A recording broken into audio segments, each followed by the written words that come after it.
जी, आपसे सबसे पहले बॉक्स ऑफिस जान के लेंगे, क्या आया है box office of Dhurandhar 2? Sir धुरंधर 2 ने बॉक्स ऑफिस की सभी सीमाएं तोड़ दी हैं। जवान जो ऑल टाइम हाईएस्ट कलेक्शन था अभी तक का फर्स्ट डे का 65 करोड़ प्लस, उसको तोड़ते हुए 75 करोड़ प्लस का बिजनेस किया फर्स्ट डे, और वर्ल्ड वाइड था 100 करोड़ प्लस। बहुत बड़ा अचीवमेंट है सर। तो अगर पेड प्रीव्यू को गिना जाए तो पेड प्रीव्यू का कलेक्शन घटकर रह गया था 43 करोड़। अच्छा, जो 50-50 पहले 50, 55, 52 दिखा रहे थे। इसकी वजह ये थी कि आपको पता होगा साउथ में पूरी तरह से चारों लैंग्वेज के शो कैंसिल हो गए थे। Correct. और पैन इंडिया भी 5 बजे के शो कैंसिल हुए, बहुत जगह लेट शुरू हुए, तो इसी वजह से उनको रिफंड करना पड़ा होगा बुक माई शो को। तो कलेक्शन, एक्चुअल कलेक्शन आया 43 करोड़ ओके। और 100 करोड़ प्लस फर्स्ट डे का। और आज सेकंड डे है, शाम के 4 बजे हैं। पिक्चर लगता था कि नॉर्मल वर्किंग डे है, काफी गिरावट आएगी, लोग महसूस कर रहे थे। मेरे को भी लगा शायद नहीं चलेगी, मतलब इतना बड़ा कलेक्शन नहीं ले पाएगी। लेकिन जिस हिसाब से एडवांस हुआ है रात के शोज का और अभी तक का कलेक्शन है 40 करोड़ प्लस क्रॉस कर चुकी है 4 बजे तक। तो मुझे उम्मीद है कि 60-65 करोड़ आज का भी डेफिनेटली बिजनेस होएगा। कल ईद है, सैटरडे वापस, संडे बम्पर बिजनेस करेगी।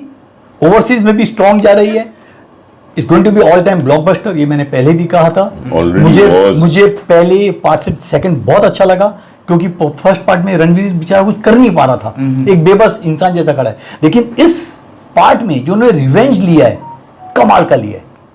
एक एक कैरेक्टर को जो उन्होंने टपकाया है, और क्लाइमैक्स तो मैं बोल ही नहीं सकता, स्पॉइलर हो जाएगा, लोग रियली तालियां बजाएंगे। एक सबसे बड़ा इशू डेफिनेटली नोटबंदी का है, क्योंकि एक वो इशू हो सकता है कि डुप्लीकेट करेंसी नोट पाकिस्तान से आ रहे थे, लेकिन जो हमारी हिंदुस्तान की जनता ने जो 3-4 महीने सफर किया, काश की उसका भी कुछ समावेश किया होता।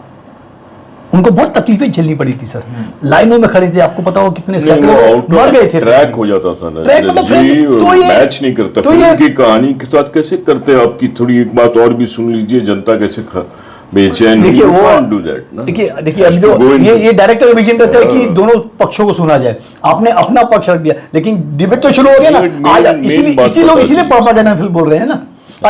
आज जो अतीफ का जो मर्डर हुआ है दिखाया, वो ठीक है, चलो ठीक है, कर दिया उन्होंने, वो समझ में आता है। लेकिन ये मेन जो नोटबंदी का इशू दिखा के उसको गरमाया गया पिक्चर को, जो मूल बात है वो बता दी कि भाई इसकी वजह से देश को बचाना था, देश सबसे ऊपर है, देश को बचा दिया, बाकी जो छोटी छोटी तकलीफें हुई ठीक। कुछ भी एक फिक्शन फिल्म में बहुत ही अच्छी तरीके से नाटकीय रूपांतर किया गया है। इसका सच्चाई से कोई लेना देना नहीं है।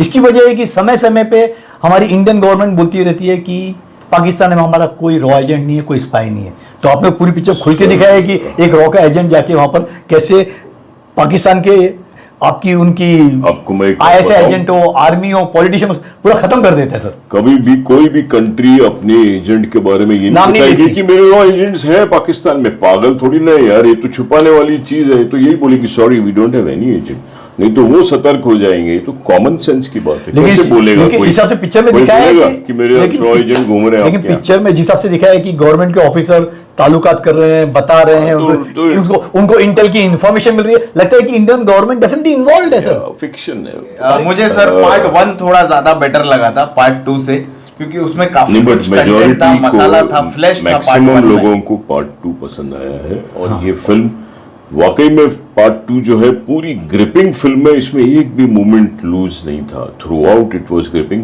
पार्ट 1 में सेकेंड हाफ में थोड़ा कहीं ठीक dragging, but still people enjoyed it, क्योंकि फर्स्ट हाफ बहुत भरपूर था, बहुत मजेदार था। म्यूजिक उसमें बेटर था, म्यूजिक इसमें कमजोर है। उसमें गाने इनको अच्छे मिल गए, HMV सारेगामा की। यहाँ टी सीरीज से वो बेहतरीन गाने नहीं मिल पाए, जिससे आपका दिल एक मेलोडी से जीता उन्होंने। या तो कारवां की तलाश मुंह में चढ़ गया, सारे गाने ज्यादा पावरफुल थे, बट इसमें मैटर ज्यादा है। इसमें अक्षय खन्ना को लोगों ने मिस किया, let's be honest. Akshay Khanna मरा हुआ, वहां जो डेथ सीन दिखाया उसके बाद हम लोग सोच रहे थे कुछ फ्लैशबैक में आएगा। डांस जब हुआ उधर जो बलूचिस्तान में वी वर मिसिंग अगेन, हमको अक्षय खन्ना की याद आती है। हम सोच रहे थे कि क्यों नहीं रणवीर सिंह डांस कर रहा है, मगर रणवीर सिंह का कैरेक्टर हमने अंदर से समझा हुआ है कि वो स्पाई है, तो थोड़ा सा सिनेमैटिक लिबर्टी ले सकता था। जहां उसने नमाज पढ़ना सीखा, जहां उसने एक पाकिस्तानी बनना सीखा, ऐसे ही वो बलूची डांस भी सीख सकता था ट्रेनिंग के दौरान। कर देना चाहिए था, एक एंटरटेनमेंट आता। बाकी कुछ लोगों ने बताया मुझे, बहुत जो कमेंट्स आए, कि संजय दत्त की मौत एक झटके से हो गई, एब्रप्ट। संजय दत्त को थोड़ा सा इसके साथ कुछ होना चाहिए था, जैसे आपने हर जगह दिखाया है, लंबे बदला लेता है, ये उड़ गया, खत्म हो गया, एकदम आसान मौत दे दी। झटके मोला व्हाई नॉट संजय दत्त की कुछ होता साथ में और ये उसको तड़पा के मारता, देश की बात करता, साले मैं इंडिया के लिए लड़ रहा हूँ, मार रहा हूँ, तो और सेटिस्फैक्शन मिलती।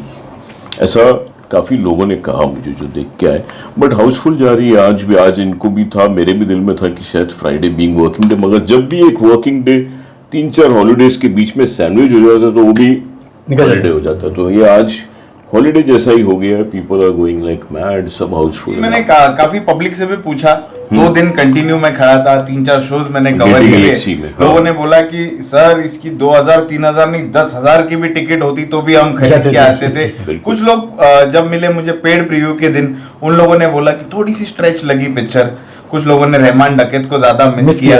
प्रोपेगेंडा पे आपने कुछ कमेंट नहीं किया, क्योंकि काफी मेरे हिसाब से जर्नलिस्ट तो इतना ट्वीट कर रहे हैं, पीछे पड़ गए सर आदित्य धर के। नहीं, प्रोपेगेंडा इसलिए बोल रहे हैं बिकॉज वो मोदी जी का लोग बोलते हैं वो छुपाने की कोशिश कर रहे हैं जो नोटों का, बट वो जेन्युइन बात है। नोट का प्रॉब्लम था, बाहर से छप के आ रहे थे, वो तो बात सही है, देश को बचाना जरूरी था। 60,000 करोड़ का फिगर कहां से आ गया? 60,000 करोड़ तो कुछ किसके जहन, वो तो आदित्य की दिमाग की उपज है, 60 करोड़ फिगर दिखा दिया उन्होंने। कुछ तो होगा ना फिगर, अगर बन रहा है तो 60,000 करोड़ से कम करेगा तो क्या फायदा करने का। इतना बड़ा काम करने जा रहे हैं इंडिया में फेंक। जी हाँ। तो देश को बचाना था, उसने एक तीर से 2 निशाने मारे हैं मोदी जी। दूसरा, काफी मिनिस्टर्स भी ब्लैक मनी लेके कैंपेन में लगे थे, उन सबकी भी कमर तोड़ दी, अंडरवर्ल्ड की कमर तोड़ दी। तो आई थिंक प्रोपेगेंडा क्यों बोल रहे हो, पॉजिटिव फिल्म है। अभी जिसको ऐसे मैं बोलता हूँ यार तू तो बीजेपी का, ऐसा नहीं है यार, we are not, we are for the nation. हम हमारे देश के साथ है, देश का भला सोचो तो आपको सब चीज सही लगेगी, आपको प्रोपेगेंडा लगेगा ही नहीं। आप जैसे ही सोचोगे कि नहीं मुझे बीजेपी के अगेंस्ट सोचना है तो आपको सब चीज बुरी लगेगी। अपने सोचने का तरीका है, क्या सोच रहे हो। मगर इस फिल्म ने जो स्टैंडर्ड बना दिया, अभी ये प्रॉब्लम है। अभी फिल्म में हाई स्टैंडर्ड ऑडियंस को ऑर्डिनरी फिल्में नहीं पसंद आएगी। आप बनाओगे थोड़ी सी 2 रुपए वाली फिल्में, नहीं देखेंगे लोगों को। अभी इस पैसे में, या वो बोलते हैं 1000 की जगह 5000 लो, हमारा टाइम बहुत वैल्यूएबल है, हमको फ्री में मत दो, टिकट फ्री में नहीं जाते, 99 इज फ्री। 80 रुपए तो साला पार्किंग का लगता है, 99 रुपीज में लोग नहीं जाना चाहते हैं।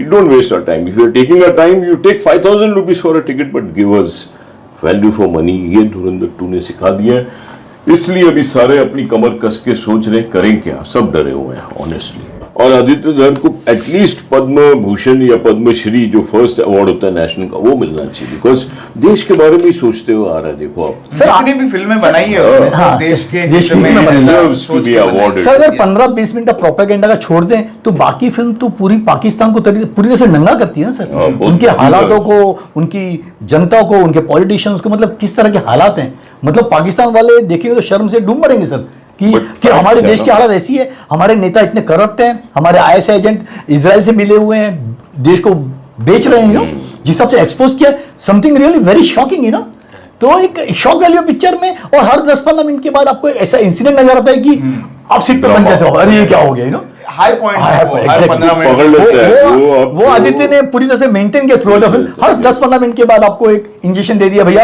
आप जागते रहो, सोना नहीं है आपको। बट आदित्य धर की तारीफ करनी पड़ेगी। देखो हर जगह खुद खड़े होकर उसने मेहनत कराई है सीन्स पे। अर्जुन रामपाल जी को कभी आपने देखा था इस तरह परफॉर्म करते हुए? कभी नहीं देखा। It is best performance. Arjun Rampal इतनी अच्छी उर्दू, इतनी परफेक्ट डायलॉग डिलीवरी, ठहराव के साथ, फीलिंग के साथ, जहां अपने बाप को मारता है वो कमाल का सीन है, व्हाट डिलीवरी। फिर वो डेथ का सीन, हमने कहीं मैं पढ़ रहा था अभी सुबह कि इसने बोला कि आप समझो सब लोग कि आपका बाप मर गया है, जो अक्षय खन्ना की डेथ का scene, and people actually felt, बोला थोड़ा टाइम लो बेशक, let's give them a break. ऐसा अलग किस्म का डायरेक्शन करता है वो, उनको मूड में लेके आता है, रियलिस्टिक अप्रोच देता है, तो इसलिए हमको हर सीन अच्छा लगा। पंजाब में चला गया तो पंजाब में एक्चुअली चला गया, खेत यू गेट इन्वॉल्व, कहीं भी फेक नहीं है। दैट्स अभी आपने अर्जुन रामपाल के बाप का नाम लिया, वो ट्रैक क्या आप दोनों को इतना इम्पोर्टेंट लगा? अच्छा था, अच्छा था। उसमें एक्सपोज किया कि 1970 में जो वॉर था, उसका बाप बोलते हैं ना कि हमने वॉर ये किया वो किया, तो अर्जुन रामपाल मारते, उसको जब मारता है बताता है कि सब फेक आपके मेडल हैं, क्या जीते। तो मतलब पूरा तरह से एक्सपोज किया पाकिस्तानी मिलिट्री को कि अब जो, मुझे बताइए पाकिस्तान ने 80 साल में कौन सा अवार्ड जीता है? जो उनके मिलिट्री ऑफिसर 50-50 बिल्ले तमगे लगा के जिम के, कहाँ से मिले आपको बिल्ले? ये 4-4 आने के बिल्ले हैं जो चोर बाजार में बहुत सैकड़ों घाव में मिलते हैं। आप कौन से बिल्ले लेके घूम रहे हो यार? कौन सा अवार्ड जीता आपने? तो उसने एक्सपोज किया डेफिनेटली। और शोभा जो मशहूर एडिटर भी हैं, कॉलम लिखती है, उन्होंने सबसे ज्यादा तारीफ किसकी की? अर्जुन रामपाल की। बोला ही इज द बेस्ट। सबने की है एवरी, मतलब इतने सालों से अर्जुन बेका से ऑलमोस्ट 30 साल से इंडस्ट्री में काम कर रहे हैं। मोक्ष उनकी पहली पिक्चर थी, काम किया है। अशोक मेहता जो मशहूर फोटोग्राफर उन्होंने बनाई थी। लेकिन अभी इतना over the period of time मतलब उनको एक अच्छा मुकाम हासिल हुआ। He has always been इतना खुला नहीं है जितना यहाँ उसने उर्दू भाषा अपने अंदर लाया है। कैरेक्टर मेजर इकबाल, मेरे को एक बात खाली खराब लगी, सॉरी टू से, क्रिएटिव बात के ऊपर मैं बात करूंगा, जो एंड में मरता भी अर्जुन रामपाल तो इतना ग्लोरीफाई क्यों किया पाकिस्तान को? पाकिस्तान जिंदाबाद करते जा रहा है और फिर मर रहा है, उससे पहले उसको खत्म कर देना चाहिए था। इतनी बातें कर रहे हैं आप यार। एक जगह तो बुला रहे हो कि भारत माता की जय, किसी को बोलते वंदे मातरम, और उसको आप पूरा बोलने दे रहे हो। तो मतलब उसको पाकिस्तान का क्या परमानेंट रेजिडेंसी देनी है अर्जुन रामपाल को? क्यों इतना उसको पाकिस्तान को शहीद करवा दिया है? You know that's not fair. उसमें काट देना चाहिए था बिफोर ही स्टार्ट सेइंग। उसको डर के बोलना चाहिए था, भाई मैं तो जो बोलो आप करूंगा यार, हिंदुस्तानी बन जाऊंगा मगर मुझे मारो मत। वहां उसको शहीद कर दिया, वो थोड़ा रॉन्ग था। सैटरडे संडे तो बम्पर बिजनेस रहेगा, मेरे वापस 80-100 करोड़ जाए तो कोई बड़ी बात नहीं होनी। 5 दिनों में राजीव जी ने बोला ईद है, लोग बोल रहे हैं कैसे देखेंगे मुस्लिम हिंदुस्तानी मुस्लिम्स है। हमने पाकिस्तानियों को थ्रैश किया, वो भी हाथ पकड़ के जाएंगे, देखेंगे सारे भर भर के। And tomorrow's collection will be something out of the box. मैं नहीं बता सकता क्या होगी, सारा पागलपन होने वाला है। नंबर ऑफ शोज भी बढ़ जाएंगे डेफिनेटली, क्योंकि कल और परसों दो दिन बहुत बम्पर रहेगा ये। अगर आपने पिक्चर अभी तक बुक नहीं की है, देखी नहीं है, तो जरूर जाके देखना और फिर हमको बताना कमेंट्स में फिल्म आपको कैसे लगी और ये हमारा जो बॉक्स ऑफिस का डिस्कशन था वो कैसा लगा। Thank you experts. Thank you.